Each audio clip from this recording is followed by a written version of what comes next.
Chapter 4 है ये friends, class 6 की पॉलिटी की किताब का, सोशल एंड पॉलिटिकल लाइफ। इसका जो टाइटल है वो है की elements of a democratic government. तो की elements of a democratic government के बारे में बात की जाएगी। साउथ अफ्रीका के एक एग्जाम्पल को लेके यहाँ पे एक बेस बनाया जाएगा और उसके आगे चीजों को एक्सप्लेन किया जाएगा। तो जैसा कि यहाँ लिखा हुआ है, we will read about some of the key elements that influence the working of a democratic government. These includes people's participation, resolution of conflict, equality and justice. तो जो इस चैप्टर में दे रखा है वो तो मैं आपको बताऊंगा ही, साथ साथ में कुछ इससे एसोसिएटेड और कहानियां और कुछ और एग्जाम्पल्स जो कि मैंने पढ़ रखी हैं अपने पढ़ाई एग्जाम पे टाइम पे, वो मैं आपके साथ डिस्कस करूंगा ताकि आपकी नॉलेज थोड़ी और इनहेंस हो सके। स्कूल पर्पसेस के लिए अगर आप पढ़ रहे हैं क्लास 6 में तो भी वीडियो आपके काम की है ही, प्लस अगर आप यूपीएससी कॉम्पिटिशन या किसी और एग्जाम की तैयारी कर रहे हैं उस केस में भी ये वीडियो आपको मदद करेगी। तो यहाँ पे आपको नक्शा नजर आ रहा है दोस्तों, अपना प्यारा भारत दिख रहा है, यहाँ आपको साउथ अफ्रीका दिख रहा है, ये पूरा का पूरा कॉन्टिनेंट है।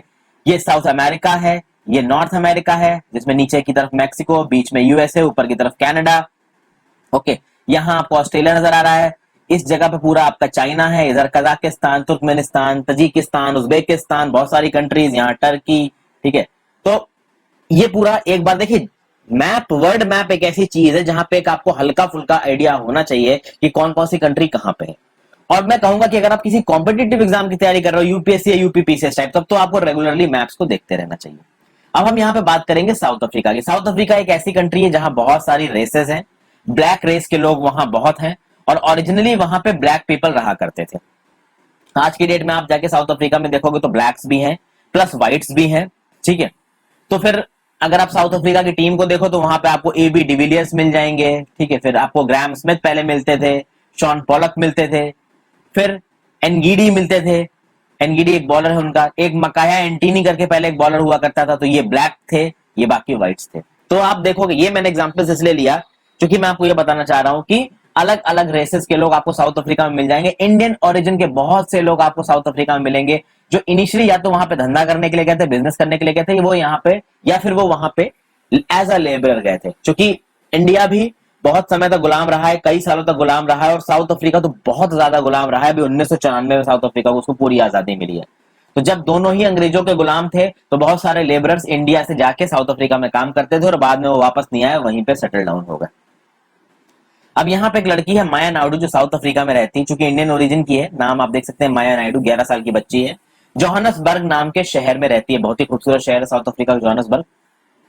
अब एक दिन वो अपने घर की सफाई कर रही थी, जो पुराने डब्बे बब्बे पड़े थे उनको साफ सफाई कर रही थी, अपनी मम्मी की मदद कर रही थी। तो एक डब्बा उसको मिला जहां पे एक पिक्चर से भरी हुई स्क्रैप बुक, एक तरीके की एल्बम रखी हुई थी, उसमें बहुत सारे पुराने न्यूज़पेपर के आर्टिकल थे।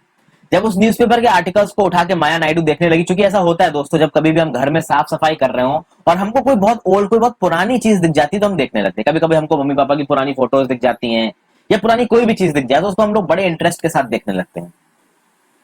कुछ लोगों को हो सकता है ना भी इंटरेस्ट आता हो, खैर मुझे आता है तो मैं उस हिसाब से कह रहा हूँ। तो जब हम उसको देखते रहते हैं तो वैसे ही माया नायडू जब इन फोटोज को देख रही थी तो उन फोटोज में उसको एक यंग स्कूल बॉय दिखाई दिया जो लगभग 15 साल का था। तो उसने अपनी माँ से पूछा कि ये बॉय कौन है, तो उसकी माँ ने बताया कि इस लड़के का नाम था हेक्टर पीटरसन। और माँ ने बताया इस हेक्टर पीटरसन को जब ये 15 साल का था पुलिस ने गोली मार दी। तो जैसे ही ये बात माया ने सुनी, माया को बड़ा अजीब लगा। क्यों अजीब लगा? क्योंकि आज की डेट में माया एक इंडिपेंडेंट साउथ अफ्रीका में रह रही है, जो कि एक डेमोक्रेटिक कंट्री है, एक सोवरेन कंट्री है, वो किसी की गुलाम नहीं है। लेकिन जिस समय पे उस हेक्टर पीटरसन को गोली मारी गई थी उस समय पे साउथ अफ्रीका गुलाम था। तो पहले बताया माने उसकी, पहले आजादी से पहले ये अपार्थाइड लॉस के हिसाब से गवर्न किया जाता था साउथ अफ्रीका को। अपार्थाइड लॉस का मतलब क्या होता है कि रेस का सेपरेशन होगा, मतलब ब्लैक रेस के लोग अलग लगेंगे, व्हाइट रेस के लोग अलग रहेंगे, इंडियन रेस जो कि ब्राउन रेस आप कह सकते हो उसके लोग अलग रहेंगे, और अलग अलग लोगों के रेस एक दूसरे के साथ मिलने के लिए वो अलाउड नहीं होंगे। ठीक है, यानी ब्लैक रेस के लोग इंडियन रेस के लोगों के साथ, जिसको आप ब्राउन बोल सकते हो, उनके साथ मिंगल नहीं करेंगे। व्हाइट वालों को तो वैसे ही अलग रखा जाता था, तो व्हाइट वाले बिल्कुल एलीट तरीके से रहते थे और ब्लैक और ब्राउन रेसेस को दबा के रखा जाता था।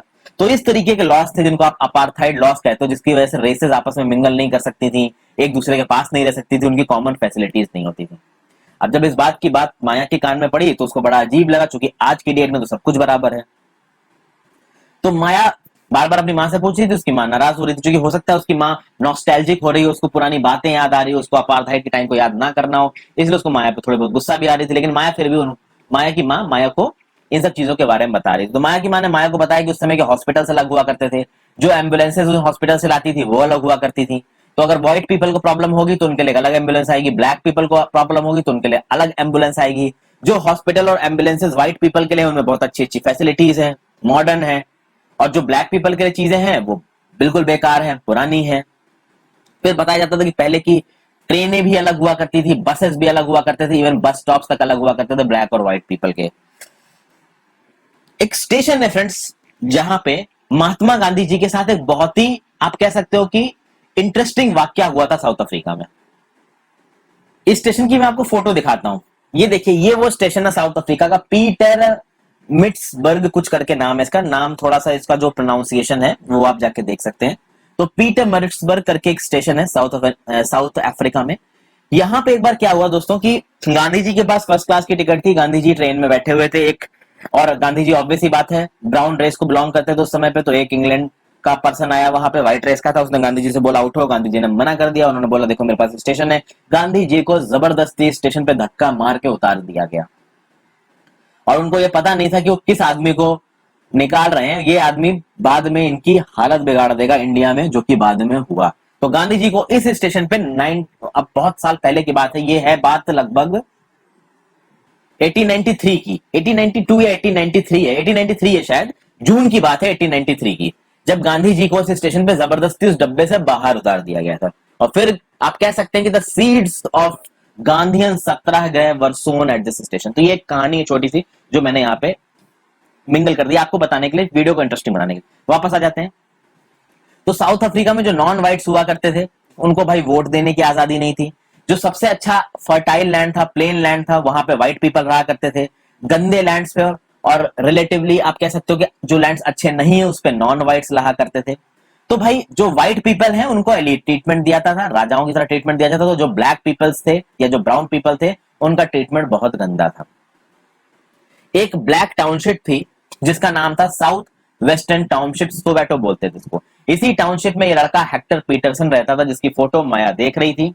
और एक दिन वो एक अपने क्लासमेट्स के साथ प्रोटेस्ट के लिए निकला। प्रोटेस्ट के लिए क्यों निकला? क्योंकि उनके स्कूलों में अफ्रीकांस लैंग्वेज को पढ़ाया जाता था, और ये जो अफ्रीकन लैंग्वेज होती थी ये वो लैंग्वेज थी जो व्हाइट्स इस्तेमाल करते थे। और इन बच्चों का क्या कहना था? इन बच्चों का यह कहना था कि भाई वो अफ्रीकांस लैंग्वेज में नहीं सीखना चाहते, वो अपनी लैंग्वेज में सीखना चाहते हैं, वो जुलू बोलना चाहते हैं। तो इसके लिए हेक्टर पीटरसन और उसके दोस्त निकले बाहर, अब धरना प्रदर्शन करने के लिए, प्रोटेस्ट करने के लिए। भले ही वो प्रोटेस्ट पीसफुली कर रहे थे, लेकिन कोलोनियलिज्म का जो न्यूड फेज होता है वो बहुत ज्यादा क्रूअल और गंदा होता है। साउथ अफ्रीकन पुलिस, और चूंकि साउथ अफ्रीकन पुलिस मतलब ब्रिटिश पुलिस ने इन पे लाठीचार्ज कर दिया, मर्सिलेसली इनको मारा गया और गोली चला दी गई क्राउड में, और वो एक गोली अनफॉर्चुनेटली इस हेक्टर को लग गई और वो मर गया। ये हुआ था 16 जून 1976 को। अब देखिए दोस्तों, 1893 का इंसिडेंट बताया मैंने महात्मा गांधी जी का। इंडिया को 1947 में आजादी मिल गई थी। सोचिए, इंडिया वाज फ्री इन 1947, ठीक है। और 1976 में ये बवाल हो रहा साउथ अफ्रीका में, यानी साउथ अफ्रीका को 1976 में भी पूरी तरीके से वो आजाद नहीं था। वहां के बहुत सारे लोगों के साथ अभी भी बहुत गलत चीजें हो रही थी। तो इस सब चीजों से लड़ने के लिए एक ऑर्गेनाइजेशन बना था जिसका नाम था अफ्रीकन नेशनल कांग्रेस। ये एक ग्रुप ऑफ पीपल था जो अपार्थाइड यानी कि इस रेसिज्म के खिलाफ अपनी जंग लड़ रहा था, और उसके एक बहुत ग्रेट लीडर हैं नेल्सन मंडेला जी। बहुत सालों तक रहे, बहुत सालों तक ये जेल में भी बंद रहे। नेल्सन मंडेला जी के आदर्श थे गांधी जी, गांधी जी के सिद्धांतों पे नेल्सन मंडेला भी चलते हैं। तो जैसे गांधी जी हमारे देश में रिस्पेक्टेड है, वैसे नेल्सन मंडेला जी साउथ अफ्रीका में रिस्पेक्टेड है। अपनी जिंदगी के बहुत साल नेल्सन मंडेला ने जेल में काटे हैं, फिर फाइनली वो बाहर आए। तो अब साउथ अफ्रीका बहुत इंडेम्प्टेड है नेल्सन मंडेला की तरफ, और हम लोग इंडेम्प्टेड हैं गांधी जी की तरफ, क्योंकि हमें आजादी दिलाने में सबसे मेजर रोल रहा है गांधी जी का रहा है। बहुत सारे और लोगों का भी है, पर गांधी जी के रोल को हम कभी भूल नहीं सकते। बहुत सारे लोग गांधी जी को गालियां देते हैं, शायद उनको हिस्ट्री पता नहीं है इसलिए गालियां देते हैं। आगे देखते हैं। फिर 1994 में यह पूरा स्ट्रगल सक्सेसफुल हुआ और साउथ अफ्रीका एक डेमोक्रेटिक कंट्री बन गई जिसमें सारी रेसेस के लोग बराबर थे। ओके, तो यहां पे कुछ एक्सरसाइजेस हैं क्लास 6 के बच्चों के लिए कि हेक्टर और क्लासमेट्स किस लिए प्रोटेस्ट कर रहे थे, कैसे नॉन व्हाइट्स और व्हाइट्स के बीच में डिस्क्रिमिनेशन किया जाता था, ये सब आप लोग को जवाब दीजिए। बहुत ही हलवा सी चीजें हैं। आगे देखते हैं, पार्टिसिपेशन की बात करते हैं। हम लोग की अगर हम बात करें तो हम लोग रेगुलर इलेक्शंस क्यों कराते हैं? हम लोगों ने पिछले चैप्टर में पढ़ा है कि भाई डेमोक्रेसी में डिसीजन बनाने वाले कौन लोग हैं? वो है लोग। जैसे कि हमारे संविधान में लिखा है ना, we the people of India. तो हमारे हमारे संविधान की ताकत ही हमारे देश के लोगों से निकलती है। और चूंकि डेमोक्रेसी भी बहुत तरीकों की होती है, तो डायरेक्ट डेमोक्रेसी होती है, रिप्रेजेंटेटिव डेमोक्रेसी होती है, तो हम लोग किस डेमोक्रेसी का पार्ट है? रिप्रेजेंटेटिव डेमोक्रेसी का। रिप्रेजेंटेटिव डेमोक्रेसी कैसे है ये मैं आपको पहले बता चुका हूं। तो हम लोग अपने रिप्रेजेंटेटिव्स को चुनेंगे और वो रिप्रेजेंटेटिव्स हमारे बिहाफ पे देश को चलाएंगे। तो बेसिकली मोदी जी और जो जितने भी कैबिनेट मिनिस्टर्स हैं और जितने भी लोकसभा में लोग बैठे हैं, जो स्टेट गवर्नमेंट की सरकार में योगी आदित्यनाथ या उनके नीचे लोग बैठे हुए हैं वो सब आपके रिप्रेजेंटेटिव्स हैं लोगों के। और इन रिप्रेजेंटेटिव्स को लोग कभी भी अपने हिसाब से हटा सकते हैं। कब? 5 साल के बाद। तो देखिए, ये जो गवर्नमेंट्स होती हैं एक फिक्स्ड पीरियड के लिए चुनी जाती हैं। ये फिक्स्ड पीरियड इंडिया में है 5 साल। यूएस का प्रेसिडेंट कितने दिनों के लिए चुना जाता है फ्रेंड्स, पता है आपको? 4 सालों के लिए। इंडिया में इलेक्शंस कितने सालों के लिए होते हैं? 5 साल के लिए। और एक गवर्नमेंट इस 5 साल तक पावर में रहेगी और अपना काम करेगी। जब 5 साल खत्म होंगे तो फिर से इलेक्शन होंगे, और उस इलेक्शन में अगर लोगों को उस गवर्नमेंट का काम पिछले 5 सालों में पसंद नहीं आया है तो वो लोग वोट डाल के उस गवर्नमेंट को हटा सकते हैं। यही पे लोगों की असली ताकत आती है दोस्तों, ठीक है? तो इस तरीके से गवर्नमेंट लोगों को नाराज नहीं कर सकती, क्योंकि अगर लोगों को नाराज करेगी तो लोगों के पास हमेशा एक अपर हैंड है। जब इलेक्शन होगा लोग उनको खाड़ के बाहर फेंक देंगे। फिर अदर वेज ऑफ पार्टिसिपेटिंग, तो देखिए भैया, इलेक्शन तो एक वे ऑफ पार्टिसिपेटिंग है जो कि 5 साल में एक बार होता है। क्या कोई और तरीके हैं जिससे लोग गवर्नमेंट के प्रोसेसेस में पार्टिसिपेट कर सकते हैं? बिल्कुल, बहुत से तरीके हैं फ्रेंड्स, बहुत से ऐसे और तरीके हैं जिससे गवर्नमेंट लोगों के कामों को अफेक्ट कर सकते हैं। जैसे एक चीज होती है प्रेशर ग्रुप्स। खैर, प्रेशर ग्रुप्स तो थोड़ा मैं हाई फाई चीजों में जा रहा हूं। देखिए, people participate by taking an interest in the working of the government and by criticising it when required. अब यहां पे एक चीज दे रखी है, in August 2005 when a particular government increase the money people had to pay for electricity, people express their disapproval very sharply. यानी कि 2005 अगस्त में गवर्नमेंट ने भाई इलेक्ट्रिसिटी के दाम बढ़ा दिए। अब इलेक्ट्रिसिटी एक ऐसी चीज है जिसकी मदद घर घर में है, जिसकी जरूरत घर घर में है। तो लोगों को जब पता चला कि भाई इलेक्ट्रिसिटी जो कि एक बेसिक नेसेसिटी की चीज बन गई आज की डेट में, उसके जब दाम बढ़ा गए तो लोगों ने भाई तगड़े तरीके से अपना डिसअप्रूवल दिखाया। उसके अगेंस्ट में रैली ऑर्गेनाइज की गई, सिग्नेचर कैंपेन चलाए गए, और फाइनली जब लोगों का गुस्सा उमड़ा तो गवर्नमेंट को भी दिखाई पड़ा कि भाई लोग नाराज हो रहे हैं, इसलिए जो इलेक्ट्रिसिटी के टैरिफ्स गवर्नमेंट ने बढ़ाए थे वो गवर्नमेंट ने टैरिफ्स वापस ले लिए। यानी प्रेशर के अंदर गवर्नमेंट को अपना डिसीजन वापस लेना पड़ा दोस्तों। यहां देखिए, कभी कभी क्या होता है दोस्तों, अगर आपने हिंदू न्यूज़पेपर के एडिटोरियल को पढ़ा हो और इंडियन एक्सप्रेस को पढ़ा हो, सारे न्यूज़पेपर में अक्सर ऐसा होता है कि कभी कभी न्यूज़पेपर में कॉलम आता है और उस कॉलम में कई सारे लोग अपनी, कह सकते हो कि प्रॉब्लम्स को लिख के भेजते हैं एडिटर को। एडिटर उन प्रॉब्लम्स को उस न्यूज़पेपर में छापता है। तो यहां देखिए, टेक एक्शन। तो सोहन पाल है गुवाहाटी आसाम के, ये भाई आसाम में रहते हैं और इनका ये बोलना है कि भाई टाइगर पॉपुलेशन इंडिया में बहुत ज्यादा घट रही है, बहुत सारे टाइगर्स को हंट किया जा रहा है, मारा जा रहा है उनकी स्किन्स के लिए, उनके और बॉडी पार्ट्स के लिए, और अगर इसको नहीं रोका गया तो टाइगर्स बहुत जल्दी एक्सटिंक्ट हो जाएंगे अगले 10 साल में। तो ये प्रॉब्लम लिख के भेजी सोहन पाल जी ने हिंदू को, द हिंदू के एडिटोरियल ने, या फिर हो सकता है किसी और न्यूज़पेपर का एडिटोरियल हो, आई एम सॉरी मैं द हिंदू बोल गया। तो उस न्यूज़पेपर के एडिटोरियल ने इसको छाप दिया। जब उसको छाप दिया उसने, तो ऑब्वियसली बात है ये न्यूज लोगों तक पहुंचेगी और लोगों के अंदर जागरूकता बढ़ेगी। तो this is one way of expressing your thoughts in front of the people और also in front of political executives। तो एक इस तरीके से आप अपनी प्रॉब्लम्स बता सकते हो। फिर मैंने ऊपर प्रेशर ग्रुप्स के बारे में बात की। तो प्रेशर ग्रुप्स क्या होता है दोस्तों, कि देखिए, प्रेशर ग्रुप्स पॉलिटिकल पार्टीज की तरह काम नहीं कर सकते। देखिए, पॉलिटिकल पार्टीज का अपना एक एजेंडा होता है। प्रेशर ग्रुप्स पॉलिटिकली इन्वॉल्व नहीं होते, वो इलेक्शन वगैरह नहीं लड़ते हैं, लेकिन वो किसी एक मुद्दे को लेके अपने राइट्स के लिए लड़ते हैं। फॉर एग्जाम्पल, नर्मदा बचाओ आंदोलन, सरदार सरोवर डैम के बनने के अगेंस्ट में नर्मदा बचाओ आंदोलन को शुरू किया गया था। वो नर्मदा बचाओ आंदोलन एक तरीके से एक प्रेशर ग्रुप था, समझ गए? तो ऐसे बहुत से तरीके होते हैं जिससे लोग अपनी शिकायतों को लोगों के सामने, सरकार के सामने और बाकी लोगों के सामने लेके आ सकते हैं। तो जैसा कि मैंने देखा, बहुत से तरीके होते हैं जिससे पीपल अपने व्यूज को एक्सप्रेस करते हैं। इसमें धरना प्रदर्शन हो सकता है, रैली हो सकती है, लोग हड़ताल पे जा सकते हैं बट पीसफुल हड़ताल। सिग्नेचर कैंपेन्स हो सकते हैं कि भाई अब तो ऑनलाइन सिग्नेचर कैंपेन्स होने लगे हैं। लोगों के पास एक मेल आता है, उस मेल पे आप अपनी क्वेरी को भर दीजिए, that will be counted as a signature. Okay, तो इन सब चीजों के थ्रू जो चीज गलत हो रही है लोगों के हिसाब से, जो चीज अनजस्ट हो रही है, उनको पॉलिटिकल एग्जीक्यूटिव्स के सामने, पार्टीज के सामने और दुनिया के सामने लेके आया जाता है। इसमें न्यूज़पेपर, टेलीविजन और मैगजीन एक बहुत इंपॉर्टेंट रोल प्ले करती है। इसलिए मीडिया को बहुत जरूरी माना जाता है। और मीडिया के बारे में मैंने पॉलिटी की किताब में बात की भी है, क्लास 7 की पॉलिटी किताब में मैंने बात की है, और वहां पे मैंने आपको बताया है कि भाई मीडिया कितना जरूरी है कि जो भी मीडिया कवरेज में आप पढ़ रहे हो वो बायस्ड ना हो, वो एक बैलेंस्ड न्यूज रिपोर्ट हो, क्योंकि जब एक न्यूज रिपोर्ट बैलेंस्ड होती है तो जो लोग होते हैं वो अपने व्यू पॉइंट को भी एक बैलेंस्ड मैनर में दिखा सकते हैं। तो मीडिया वाला चैप्टर देखिए जाके, वहां पे आपको और चीजें देखने को मिलेंगी। अब देखिए, तो while it is true that a democracy allows people to participate, it is also true that not all sections of the people are actually able to do so. कहने का मतलब यह है कि भले ही डेमोक्रेसी और सब लोग बराबर हैं और सबको यह हक है कि वो भाई अपने प्रोटेस्ट को सामने रख सकते हैं, अपने कह सकते हैं कि किसी एक इश्यू पे अगर वो एक्सेप्ट नहीं करते हैं उस इश्यू को, उनके कॉन्ट्रेरी व्यूज है तो उन व्यूज को सामने ला सकते हैं, लेकिन हर कोई ऐसा नहीं कर पाता दोस्तों।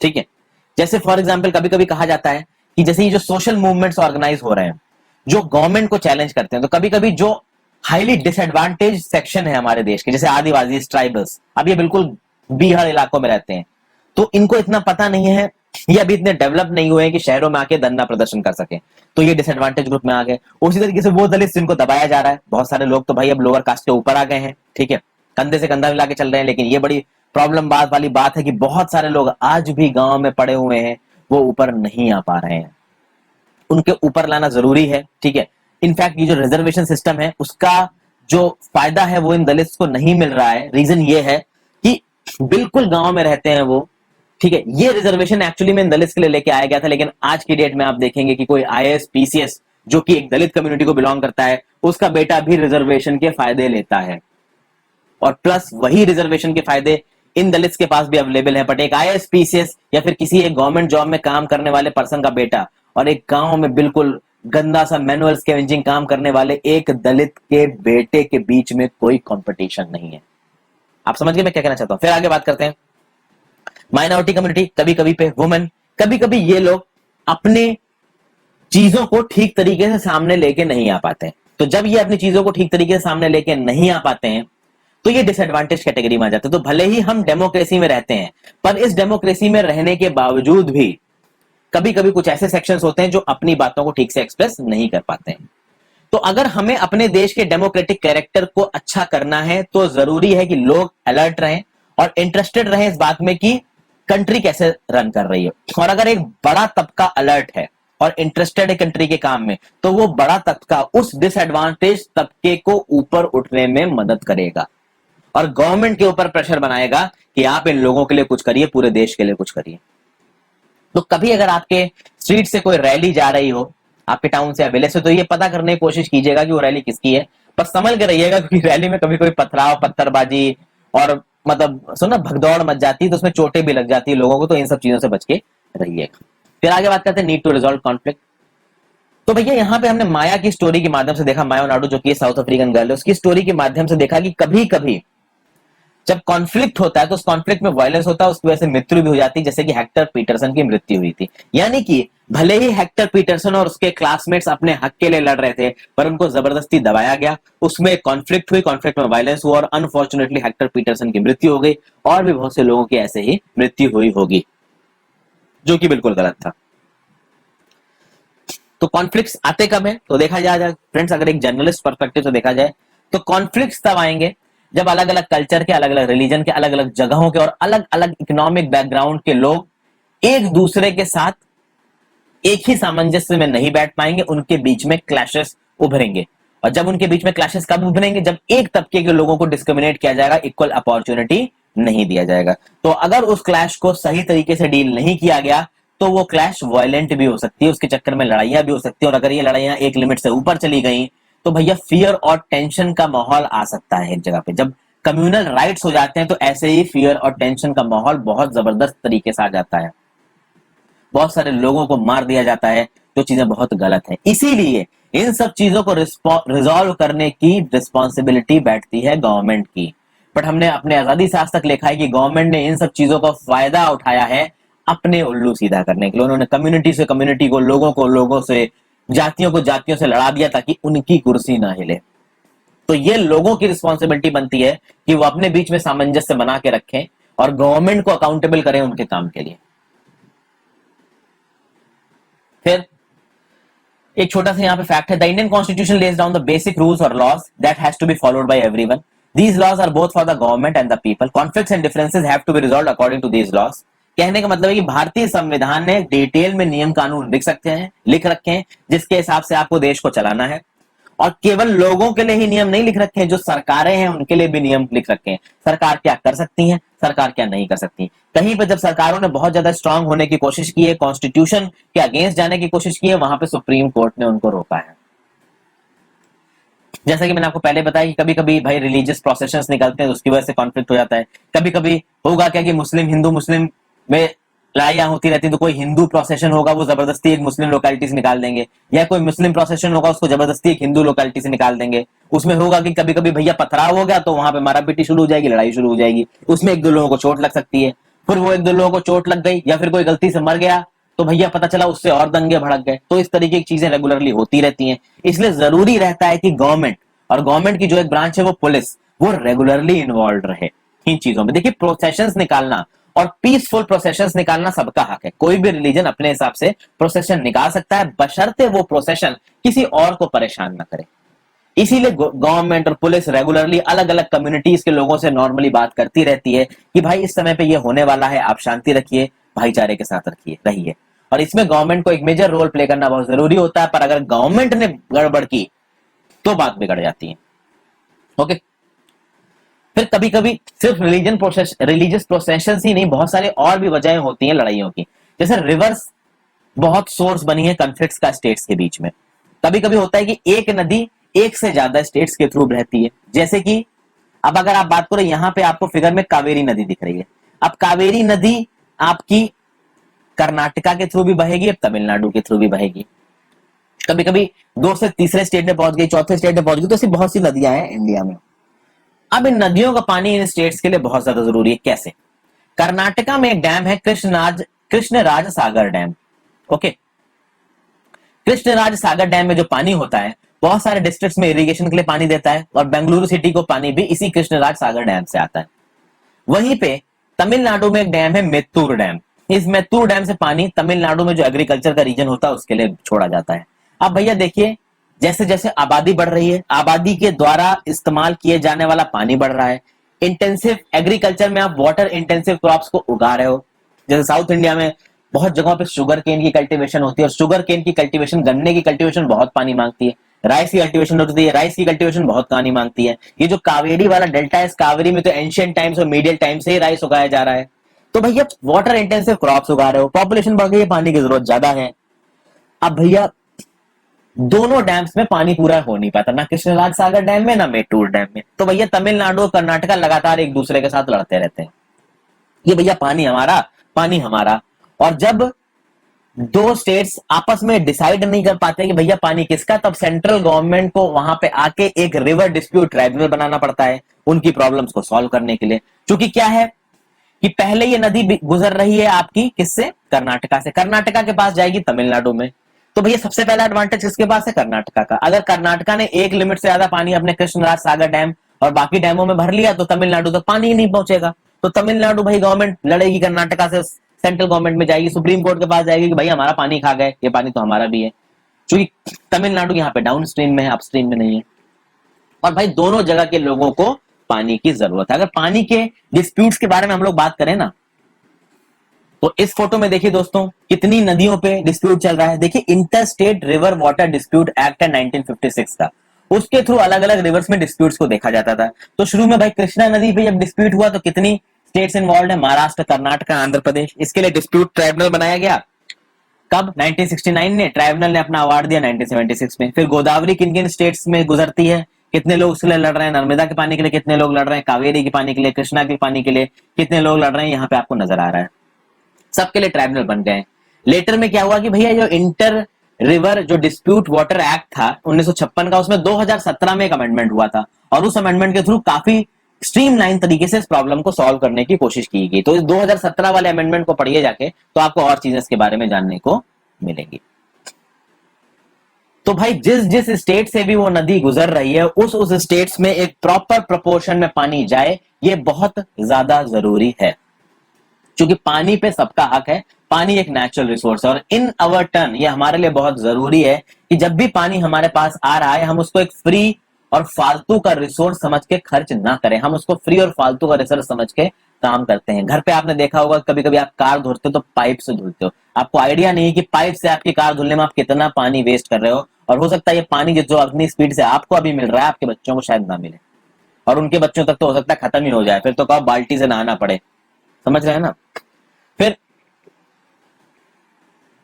इक्वालिटी और जस्टिस की बात करते हैं। डेमोक्रेटिक गवर्नमेंट का एक बहुत की आइडिया है कि इक्वालिटी और जस्टिस के लिए होना, मतलब इक्वालिटी और जस्टिस सबके पास होना चाहिए। अब जस्टिस भाई कौन प्रोवाइड करेगा? जस्टिस प्रोवाइड करने की प्राइम रिस्पॉन्सिबिलिटी कोर्ट की है, बट जस्टिस को प्रोवाइड करने की नौबत कोर्ट के पास तब जाती है जब हमारा लेजिस्लेचर और एग्जीक्यूटिव और जो गवर्नमेंट की बाकी ब्रांचेस हैं वो हमको जस्टिस ना प्रोवाइड कर पाए। तो भाई माया की स्टोरी से आप समझ सकते हैं कि लोग बराबर नहीं है। डॉक्टर अंबेडकर जी की स्टोरी मैंने डिस्कस की थी, जहां पे जब छोटे थे अंबेडकर जी 9 साल के थे, उनके खिलाफ जो डिस्क्रिमिनेशन हुआ था किस तरीके से हुआ था। तो ये जो प्रैक्टिसेस थी ये गलत थी। अब इन प्रैक्टिसेस को बैन कर दिया गया है। अनटचेबिलिटी की प्रैक्टिस बैन है article 17 of the Indian constitution के अंदर। पहले बहुत सारे ऐसे लोग थे जिनको एजुकेशन नहीं दी जाती थी, मेडिकल फैसिलिटीज नहीं दिया जाता था, ट्रांसपोर्ट में उनको ठीक से मतलब यूज करने नहीं दिया जाता था, कि अलग डब्बे बना रखे थे। इवन ये भी हो सकता था फ्रेंड्स कि हमारे देश में जब रेलवेज आई तो जो हम लोग थे, जो इंडियन लोग थे, वो व्हाइट्स वाले डब्बों में जाके नहीं बैठ सकते। जो व्हाइट लोगों के लिए, इंग्लैंड के लोगों के लिए जो डब्बे रिजर्व थे उसमें जाके हम नहीं बैठ सकते थे। आप समझ सकते हैं ना। तो इस तरीके की चीजें हमेशा रही हैं। फिर जब देश आजाद हो गया तब भी रही भाई। हाई कास्ट के लोगों ने फिर से लो कास्ट के लोगों को दबाया, अमीरों ने गरीबों को दबाया, आदमियों ने औरतों को दबाया। तो ये इक्वालिटी हर चीजों से वॉयलेट हुई है, हर फैसेट से वॉयलेट हुई है। जरूरी है कि इस टेंडेंसी को अरेस्ट किया जाए, इसको रोका जाए। तो देखा जाए, Dr. Ambedkar, whom you have read about earlier in this book, and many others like him, realized that such practices must not continue and that justice can only be achieved when people are treated equally. तो government भी इस बात को recognise करती है, और भैया अलग अलग ग्रुप्स के लिए सोसाइटी में बहुत अलग अलग स्पेशल प्रोविजंस बनाए जा चुके हैं। वो बहुत अलग अलग तरीके के प्रोविजंस हैं दोस्तों, जिनके चलते उनके खिलाफ इनइक्वालिटी ना हो, वो सब इक्वल माने जाए। ठीक है। तो 5th शेड्यूल और 6th शेड्यूल में शेड्यूल्ड एरियाज बना रखे हैं। क्यों बना रखे हैं? ताकि ये इक्वालिटी को किया जा सके। रिजर्वेशन दे रखा है जॉब्स में और एजुकेशनल इंस्टीट्यूट्स में। क्यों दे रखा है? क्योंकि हमेशा से डिसएडवांटेज लोग थे, वो अब डिसएडवांटेज ना रहे। तो इस तरीके की बहुत सी चीजें की गई हमारे सोसाइटी में, उनका सही से इस्तेमाल किया जाए, ये जरूरी है। अब देखिए हमारे घरों में क्या होता है कि ज्यादातर केसेस में बॉय चाइल्ड को ज्यादा वैल्यू दी जाती है, गर्ल चाइल्ड को कम वैल्यू दी जाती है। तो ये बात तो बिल्कुल सही है कि गर्ल चाइल्ड के अगेंस्ट में डिस्क्रिमिनेशन हो रहा है। तो अगर हम कुछ ऐसे स्पेशल प्रोविजंस बना दें इन गर्ल चाइल्ड्स के लिए ताकि उनको डिसएडवांटेज ना होना पड़े, जैसे फॉर एग्जांपल बॉयज की फीस और गर्ल्स की फीस ज्यादातर बराबर होती है। अगर आप गर्ल्स की फीस को घटा दो, आधी कर दो, वेव ऑफ कर दो, तो ऑब्वियस सी बात है माँ बाप अपनी गर्ल्स को स्कूल भेजने लगेंगे, उनका कोई खर्चा तो हो नहीं रहा है भेजने में। लेकिन जब फीस बराबर लगेगी तो माँ बाप सिर्फ अपने लड़कों को भेजेंगे, लड़कियों को भेजेंगे नहीं, क्योंकि वो लड़कियों पे पैसा खत्म नहीं करना चाहते। और इस तरीके के बहुत से एग्जाम्पल्स हमारी सोसाइटी में मिलते हैं। तो इक्वालिटी के बारे में, जस्टिस के बारे में फ्रेंड्स हमने यहाँ पे बहुत सारी बातें की हैं, थोड़ा बहुत कॉन्स्टिट्यूशनल प्रोविजंस को देखा है, गांधी जी की जर्नी के बारे में बात की। तो एक बेसिक लेवल पे यहाँ पे बात हुई है दोस्तों। आगे मैं आपको और डिटेल में चीजें बताऊंगा। आई होप आपको ये वीडियोस पसंद आ रही हैं। पसंद आ रही हो तो जरूर एक लाइक मार दीजिए दोस्तों। एक लाइक मारने में आपका कुछ नहीं जाएगा, सब्सक्राइब करने में भी कुछ नहीं जाएगा। अगर सब्सक्राइब नहीं कर सकते तो लाइक तो मार ही दीजिए। So thank you for watching friends, have a great day.